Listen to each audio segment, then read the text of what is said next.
reddition du castrum de Montségur, donc, eh bien, les survivants vont négocier la reddition. 4 choses vont être accordées. Pour tous ceux qui ne sont pas cathares, notamment la garnison, eh bien, la vie.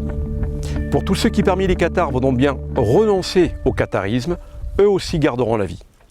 3e point, honneur et biens, c'est-à-dire armes et bagages.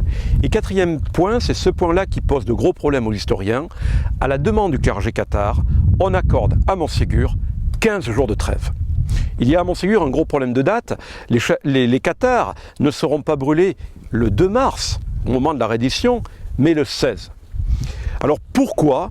Eh bien, dans les deux camps, on s'accordait sur ces 15 jours. On sait que pendant ces 15 jours, 4 jeunes cathares, les seuls cathares qui vont se sortir vivants de Montségur, vont accepter une mission. En quelque sorte, une mission qui est confiée par leur évêque eux-mêmes. C'est d'évacuer Montségur. On sait qu'ils vont s'échapper de Montségur. Alors parfois dans la littérature, on trouve avec un sac, mais ça, c'est à mettre avec des gros guillemets bien gras. On sait que ces 4-là vont s'échapper de Montségur. Ils vont rester cachés pendant plusieurs jours, disent les textes, infra castrum. En français, car ça c'est du latin, ça veut dire sous le château, mais on ne sait pas où. Et ensuite, ils vont s'échapper par le col de la Peyre, qui est cette montagne du Saint-Barthélemy que l'on voit derrière moi.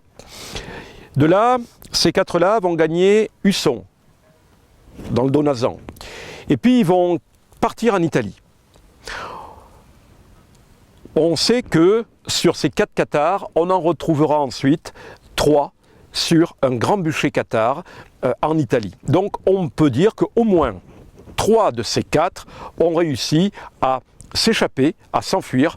Alors la question c'est de savoir qu'est-ce qu'ils ont amené avec eux et quelle était leur mission. Et bien là encore, moi je dis toujours que finalement, nul ne le sait. Et puis peut-être que c'est bien de ne pas vouloir répondre à tout. Il faut garder toujours ici une part d'imaginaire. Et donc, voilà, certains parleront d'un trésor monétaire, d'autres parleront d'un trésor spirituel, d'autres disent que c'est des cathares qui ont simplement souhaité porter la bonne parole ailleurs pour que le catharisme survive, puisqu'ils savaient très bien que le bûcher allait avoir lieu dans quelques jours. Voilà, on ne sait pas, mais ce qu'on est sûr, c'est que ces 4-là sont passés par le col de la Peyre et se sont échappés de Montségur.